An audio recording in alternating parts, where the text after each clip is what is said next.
नमस्कार। रेडियो रिमझिम से प्रस्तुत है स्थानीय हालचाल। पहले मुख्य हालचाल। शिक्षा मंत्री ने विद्युत सौदाह गृह और स्टेडियम का किया शिलान्यास। 635 लीटर शराब के साथ 4 तस्कर गिरफ्तार। लोडेड पिस्टल और जिंदा कारतूस के साथ भी एक आरोपी को पुलिस ने दबोचा। मारपीट और हत्या के मामले में 3 आरोपी पकड़े गए। 2 विकास मित्रों को मिला नियोजन पत्र।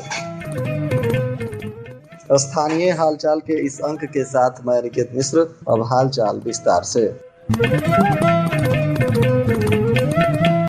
बिहार सरकार के शिक्षा मंत्री मिथिलेश तिवारी आज अपने विधानसभा क्षेत्र बैकुंठपुर में आए हुए थे। इस दौरान उन्होंने डुमरिया में नारायणी नदी के घाट पर विद्युत सौदाह गृह का शिलान्यास किया, तो वहीं रेवतीर्थ गांव में आधुनिक स्टेडियम के लिए भूमि पूजन कर निर्माण कार्य का शुभारंभ करवाया। इस दौरान उन्होंने कहा कि खेल प्रतिभाओं को बेहतर सुविधा, प्रशिक्षण और मंच उपलब्ध कराने की दिशा में सरकार लगातार काम कर रही है और इसी क्षेत्र में उनके विधानसभा क्षेत्र के भी बच्चों को खेल के क्षेत्र में बेहतर करने की दिशा में यह स्टेडियम उनकी सहायता करेगा। शिक्षा मंत्री ने कहा कि क्षेत्रीय विकास और जन सुविधाओं के विस्तार का अभियान आगे भी लगातार जारी रहेगा। पुलिस अधीक्षक विनय तिवारी के निर्देश पर लगातार शराब तस्करों के विरुद्ध अभियान चलाया जा रहा है। इसी कड़ी में आज भी कई जगहों पर पुलिस ने छापेमारी की और शराब तस्करों को गिरफ्तार किया। साथ ही भारी मात्रा में शराब को भी जब्त किया गया है। कुचायकोट थाना की पुलिस ने NH 27 पर ओवर ब्रिज पुल के पास छापेमारी करते हुए 635 लीटर से अधिक देशी शराब को बरामद किया। साथ ही इस मामले में जिन 4 लोगों की गिरफ्तारी हुई है उसमें 2 कार को भी पुलिस ने जब्त किया है, जिसमें एक कार का चालक दीपक कुमार और दूसरा सोनू कुमार गिरफ्तार किए गए हैं। ये दोनों गजेंद्र सिंह के पुत्र हैं और गढ़मुकेश्वर आदर्श नगर थाना गढ़मुकेश्वर जिला पाकुड़ के रहने वाले हैं। दूसरी गाड़ी का चालक अजय कुमार पिता नरेश कुमार जो गढ़ी सराय गोहान थाना सदर गोहान का रहने वाला है और चौथा विशाल कुमार पिता अजीत कुमार, यह भटगांव थाना सोनीपत, ये दोनों सोनीपत हरियाणा के निवासी हैं। इनकी कार को भी जब्त कर और चारों आरोपियों के पास से मिली शराब को जब्त करने के बाद इन्हें पूछताछ के बाद न्यायिक हिरासत में भेज दिया गया। इधर जादवपुर थाना की पुलिस ने भी 108 लीटर शराब के साथ 2 शराब तस्करों को गिरफ्तार किया है। बताया जा रहा है कि गुप्त सूचना के आधार पर पुलिस ने मंगलपुर गंडक नदी के पास छापेमारी करते हुए 108 लीटर देशी शराब को बरामद किया। इस दौरान 2 शराब तस्करों जिसमें एक बीरबल कुमार प्रसाद पिता मैनेजर मुखिया साकिन सिहोरवा थाना जादवपुर और दूसरा धर्मवीर कुमार पिता विष्णुदेव मुखिया साकिन जादवपुर शुक्ल थाना जादवपुर को गिरफ्तार किया गया है। इनकी गाड़ी को भी पुलिस ने जब्त किया है और आगे इन पर विधिक कार्रवाई की जा रही है। कटिया थाना की पुलिस ने 8 लीटर से अधिक देशी शराब के साथ एक आरोपी को गिरफ्तार किया है और इसकी भी मोटरसाइकिल जब्त की गई है। बताया जा रहा है कि पुलिस ने वाहन जांच अभियान के दौरान ग्राम दुहौना पुल के पास एक मोटरसाइकिल से शराब पकड़ी। इस दौरान अभियुक्त प्रिंस कुमार पिता भीम कुमार साकिन कटिया वार्ड नंबर 4 को पुलिस ने गिरफ्तार किया है और इसकी मोटरसाइकिल शराब को जब्त कर इस पर आगे की कार्रवाई कर रही है। इधर माझा थाना की पुलिस ने गुप्त सूचना के आधार पर शाहपुर बाजार में एक युवक को लोडेड पिस्टल, 2 मैगजीन और 10 जिंदा कारतूस तथा एक बड़ी चाकू के साथ गिरफ्तार किया है। बताया जा रहा है कि पकड़ा गया आरोपी सिवान जिले के बड़हरिया थाना क्षेत्र के मुसहरी बाजार निवासी मानकी राम का पुत्र मुकेश कुमार है। मुकेश कुमार इस इलाके में लोगों में दहशत फैलाने की नियत से पिस्टल, मैगजीन और चाकू इत्यादि लेकर घूम रहा था। पुलिस अब इसके आपराधिक इतिहास को भी खंगाल रही है। बताया जा रहा है कि पुलिस ने अब इसे गिरफ्तार कर इस पर आर्म्स एक्ट के मामले में प्राथमिकी दर्ज करते हुए इसे न्यायिक हिरासत में भेज दिया। इसके पास से मोबाइल फोन को भी पुलिस ने जब्त किया है और पुलिस इसके पूरे कुंडली को खंगाल रही है।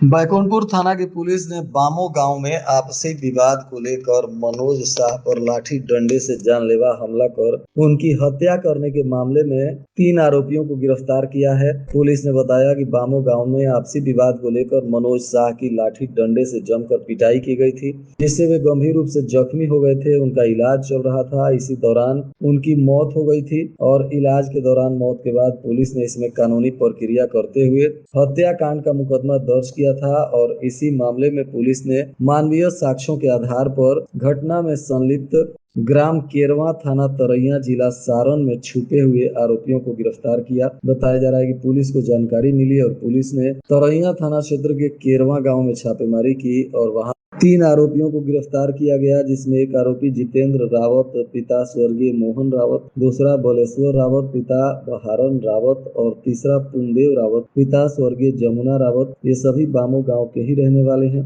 इन्हें तरैया से गिरफ्तार कर पुलिस लाई है और आज पूछताछ के बाद इन तीनों आरोपियों को न्यायिक हिरासत में भेज दिया गया और इन पर विधिक कार्रवाई की जा रही है।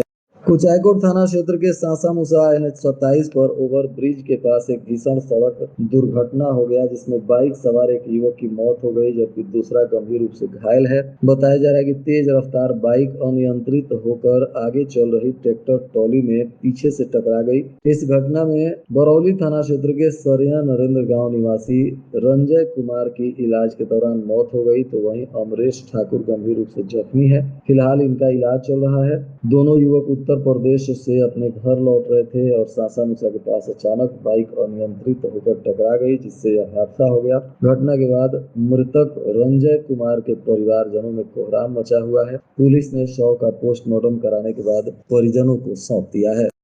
अनुसूचित जाति एवं अनुसूचित जनजाति कल्याण विभाग के अंतर्गत महादलित विकास मिशन के तहत विजयपुर प्रखंड के नौतन पंचायत में पल्लवी पिता रामचंद्र राम एवं पंचदेवरी प्रखंड के मगहिया पंचायत में प्रमोद कुमार पिता डोमा राम को विकास मित्र के पद पर नियोजित किया गया। इस दौरान जिला पदाधिकारी पवन कुमार सिन्हा और उप विकास आयुक्त गौरव कुमार ने नियोजित दोनों ही न्याय मित्रों को नियोजन पत्र देते हुए इन्हें बधाई और शुभकामनाएं दी। साथ ही दोनों पदाधिकारियों ने नव नियोजित विकास मित्रों को महादलित परिवारों के लिए ईमानदारी पूर्वक कार्य करने की सलाह देते हुए शुभकामना दिया और नियोजन पत्र पाकर दोनों विकास मित्र बहुत खुश हुए।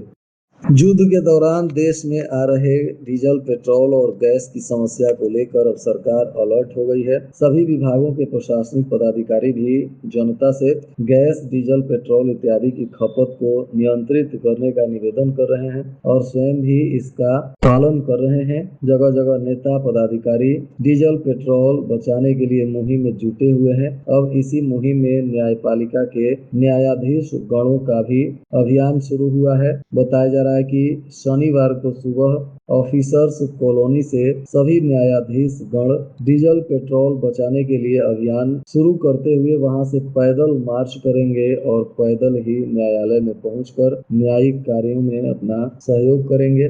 इसके लिए सभी न्यायाधीश गणों ने तैयारी की है। कल सुबह 7 बजे हजियापुर और बंजारी ऑफिसर्स कॉलोनी से न्यायाधीश गण पैदल न्यायालय कार्य में आने वाले हैं। इधर थावे थाना की पुलिस ने एक चोरी की मोटरसाइकिल के साथ एक आरोपी को गिरफ्तार कर लिया। बताया जा रहा है कि थाना गेट के पास ही वाहनों की जांच की जा रही थी। इसी दौरान एक मोटरसाइकिल चालक पुलिस को देखकर भागने का प्रयास करने लगा, जिसे पुलिस ने पीछा कर पकड़ लिया। वाहन से संबंधित कागजात की जाँच की गई, जिस पर आरोपी ने सही दस्तावेज प्रस्तुत नहीं किए, जिसके बाद पुलिस ने इसे गिरफ्तार कर लिया और इसके चोरी के वाहन को जब्त किया गया है। बताया जा रहा है कि पकड़ा गया आरोपी दीपक कुमार है, जो लछवार के गौरी पंडित का पुत्र बताया जा रहा है। पुलिस ने इसे पूछताछ के बाद न्यायिक हिरासत में भेज दिया। आज पुलिस अधीक्षक विनय तिवारी ने पुलिस केंद्र गोपालगंज में पुलिस सभा का आयोजन किया। इस दौरान पुलिस के विभिन्न थाना एवं शाखाओं से उपस्थित पुलिस पदाधिकारियों और कर्मियों की समस्याओं को गंभीरता पूर्वक सुना गया। पुलिस अधीक्षक द्वारा कर्मियों की ड्यूटी, आवास, स्वास्थ्य, अवकाश, संसाधन एवं अन्य प्रशासनिक समस्याओं के त्वरित समाधान के लिए संबंधित पदाधिकारियों को आवश्यक दिशा निर्देश दिए। साथ ही सभी पुलिस पदाधिकारी और कर्मियों को अनुशासन, कर्तव्य निष्ठा एवं जन संपर्क को और बेहतर बनाने के लिए प्रेरित किया। इधर थावे थाना क्षेत्र के विदेशी टोला NH 731 पर बर्फ फैक्ट्री के पास भी एक हादसा हो गया, जिसमें तेज रफ्तार कार की टक्कर से एक युवक गंभीर रूप से जख्मी है। स्थानीय लोगों की मदद से युवक को सदर अस्पताल में भर्ती कराया गया, जहां डॉक्टरों ने स्थिति नाजुक देखते हुए गोरखपुर रेफर कर दिया। प्रत्यक्षदर्शियों के अनुसार कार चालक नशे की हालत में था और कार की हेडलाइट भी देर शाम को बंद थी, जिसके वजह से यह हादसा हो गया। फिलहाल पुलिस अब मामले की तफ्तीश में जुटी हुई है। इधर गोमती नगर ट्रेन में मिली एक सरकटी हुई शव का पुलिस ने पता लगा लिया है। यह मामला उत्तर प्रदेश से जुड़ा हुआ है। बताया जा रहा है कि ऑनर किलिंग में पिता ने ही अपने पुत्री की हत्या कर शव को ट्रेन में रख दिया था। बताया जा रहा है कि आरोपी पिता बीगन अंसारी, जो उत्तर प्रदेश के कुशीनगर के सेवरही थाना क्षेत्र के गाँव का रहने वाला है और पेशे से ई रिक्शा चालक है। उसकी 16 वर्षीय बेटी 9वीं कक्षा में पढ़ती थी। कुछ दिनों पहले बीगन ने अपनी बेटी को किसी अपरिचित युवक से मोबाइल पर बात करते हुए देख लिया था, जिससे वह काफी नाराज था और उसने बेटी को डांट फटकार लगाने के साथ ही उसको घर से बाहर आने जाने पर भी कड़ा प्रतिबंध लगा दिया था। इसी बीच 17 मई को बीगन रोजाना की तुलना में समय से पहले घर पहुंच गया। जब उसने बेटी को घर में नहीं पाया तो पत्नी से पूछा। पत्नी ने बताया कि वह अपनी सहेली से मिलने गई है। इस बात से आग बबूला हुए बीगन ने उसी रात धारदार हथियार से गला रेत कर बेटी की बेरहमी से हत्या कर दी। शव के टुकड़े किए, सिर को तालाब में फेंक दिया और धड़ को ट्रेन में एक बक्से में बंद कर लोड कर दिया। बताया जा रहा है कि शव को ठिकाने लगाने के लिए आरोपी पिता ने कई टुकड़े कर दिए। आरोपी ने सिर को काटकर पास के ही एक तालाब में फेंक दिया। धड़ और हाथ पैर दोनों को अलग अलग काटकर प्लास्टिक और कपड़ों में लपेटकर एक बड़े साइज के स्टील के बक्से और बैग में पैक कर दिया। इस खौफनाक साजिश में उसने पड़रौना कोतवाली की रहने वाली अपनी बहन नूरजहां और बहनोई मजीबुल्लाह को भी शामिल किया। 17 मई की रात करीब 9:30 बजे तीनों ई रिक्शा से तमकुही रोड रेलवे स्टेशन पहुंचे और शव से भरे बैग को छपरा कचहरी गोमती नगर एक्सप्रेस में रख दिया। इसके बाद आरोपी की बहन और बहनोई भी उसी ट्रेन में बैठ गए और लखनऊ से गोमती नगर स्टेशन पर शव को लावारिस छोड़कर वापस लौट आए। अब पुलिस ने जांच पड़ताल के बाद इस मामले में आरोपी पिता को गिरफ्तार किया है और मृतिका के सिर के टुकड़ों को बरामद करने के लिए स्थानीय तालाब में गोताखोरों के मदद से जांच पड़ताल की जा रही थी। रेल पुलिस और स्थानीय पुलिस की संयुक्त जांच में पूरी सच्चाई सामने आने के बाद अब अन्य आरोपियों की गिरफ्तारी के लिए भी पुलिस छापेमारी कर रही है।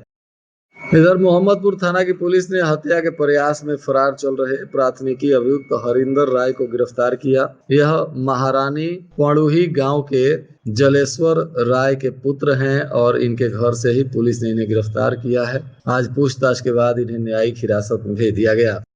और आज के मौसम का तापमान गोपालगंज में न्यूनतम 28 डिग्री सेल्सियस और अधिकतम 40 डिग्री सेल्सियस रहने की संभावना है। अंत में मुख्य हालचाल एक बार फिर। शिक्षा मंत्री ने विद्युत सौदाह गृह और स्टेडियम का किया शिलान्यास। 635 लीटर शराब के साथ 4 तस्कर गिरफ्तार। लोडेड पिस्टल और जिंदा कारतूस के साथ भी एक आरोपी को पुलिस ने दबोचा। मारपीट और हत्या के मामले में 3 आरोपी पकड़े गए। 2 विकास मित्रों को मिला नियोजन पत्र। इसके साथ ही रेडियो रिमझिम से प्रसारित स्थानीय हालचाल का यह अंक समाप्त हुआ। नमस्कार।